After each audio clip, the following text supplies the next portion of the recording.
बच्चों कैसे हैं आप लोग। मैं उम्मीद करता हूँ आप लोग सकुशल होंगे। बच्चों, हम लोगों ने आप लोगों के लिए एक नया YouTube चैनल शुरू किया है जिसमें हम लोग प्रतिदिन आपके लिए एक नई कहानी, मनोरंजक कहानी, ऐसी कहानियाँ जिससे आप में नैतिक मूल्यों का विकास हो, ऐसी कहानियाँ प्रस्तुत करेंगे। ठीक है। तो इसके लिए हमारे YouTube चैनल को आप सब्सक्राइब कर लें,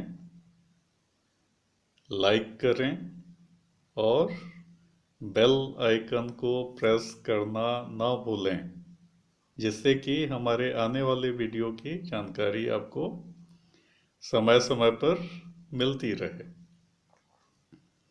ठीक है।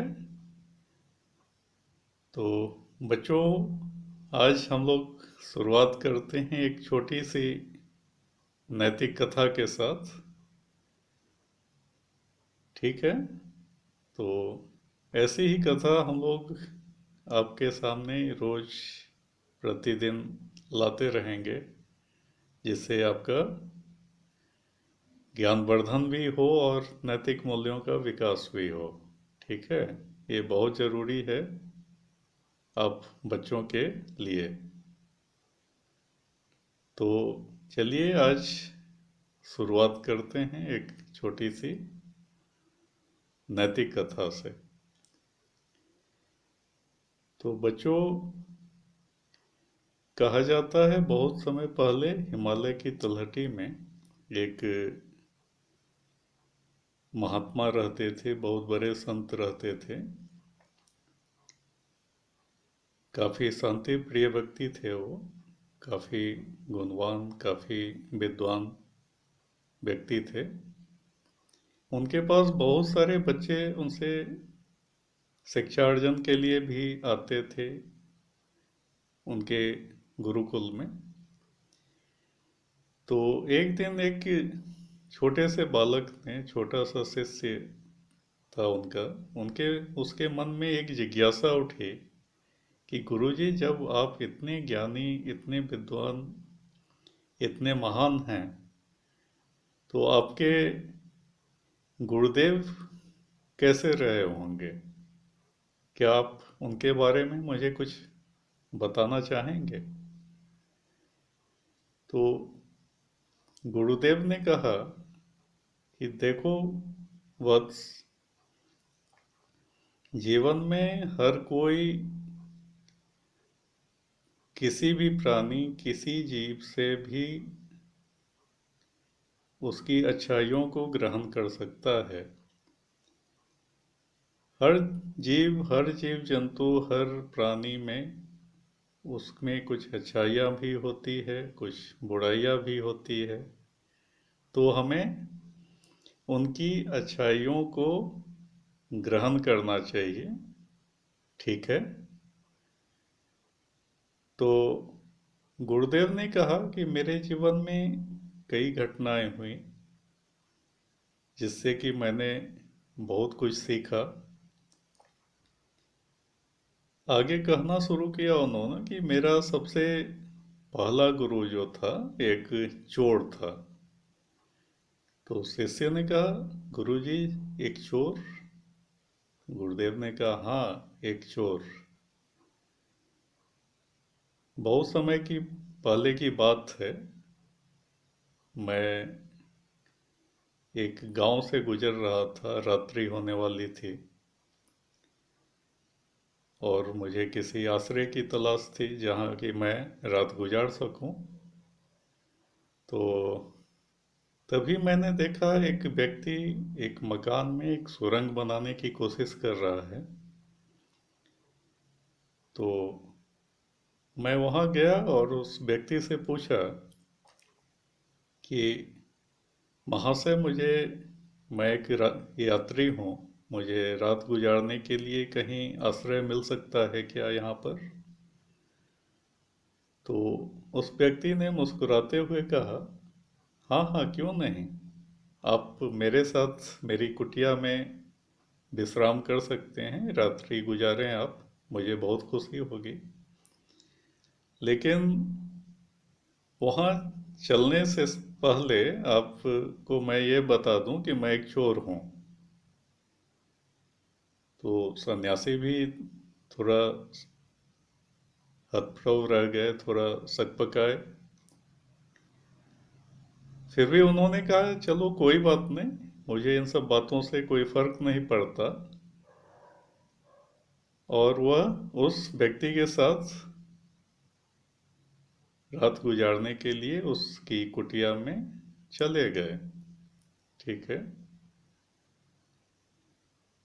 तो गुरुजी ने कहा कि मैं कई दिनों तक उस व्यक्ति के साथ रहा, उस चोर के साथ रहा।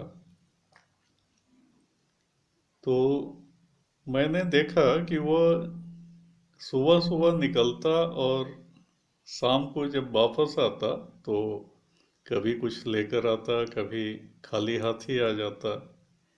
कभी उसे सफलता मिलती थी, कभी वह असफल भी हो जाता था अपने प्रयासों में। लेकिन कभी भी उसके चेहरे पर मैंने शिकन नहीं देखी, कोई भी अफसोस नहीं देखा। वह रोज उठता और फिर उसी उत्साह के साथ घर से निकल पड़ता। तो बस मैंने उससे यही सीखा, मुझे उससे यही सीख मिली कि इंसान को असफल होने पर भी कभी भी निराश नहीं होना चाहिए और अपने पूरे कठिन प्रयासों के साथ सतत जुटे रहना चाहिए।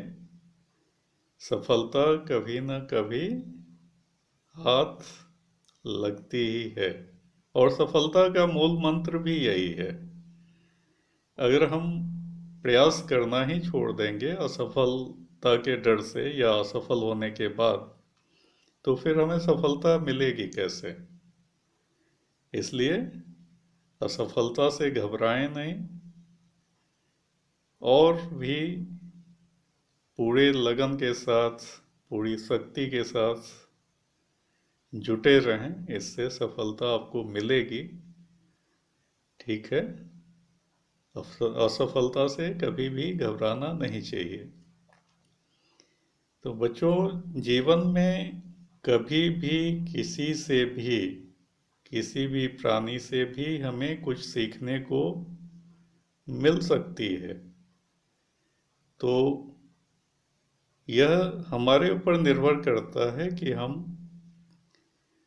उसके अच्छे गुणों को आत्मसात करें, अपने चरित्र का निर्माण करने में उसकी अच्छी बातों को ग्रहण करें।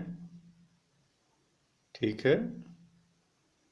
तो उसकी बुराइयों को ग्रहण करने की बजाय हम अगर उसकी अच्छाइयों को ग्रहण करते हैं तो इससे हमारा नैतिक विकास होता है, बौद्धिक विकास होता है।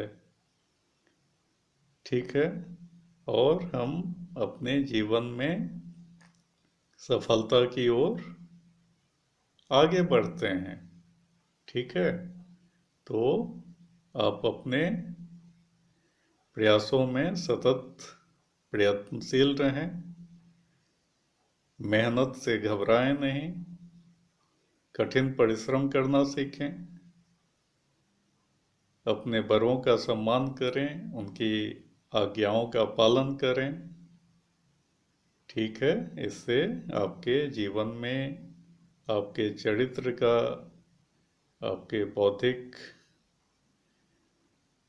जीवन का या बौद्धिक विकास का काफ़ी संभावना बढ़ जाती है। तो चलिए आज इतना ही, फिर कल हम लोग आपके लिए एक नए वीडियो के साथ, एक नई कहानी के साथ प्रस्तुत होंगे। आशा करता हूँ आप लोगों का सहयोग ऐसे ही बना रहेगा। और हमारे आने वाली वीडियो भी जो है आपके विकास के लिए सहायक होंगी, आप उससे जुड़े रहेंगे। ठीक है बच्चों, धन्यवाद। जय हिंद।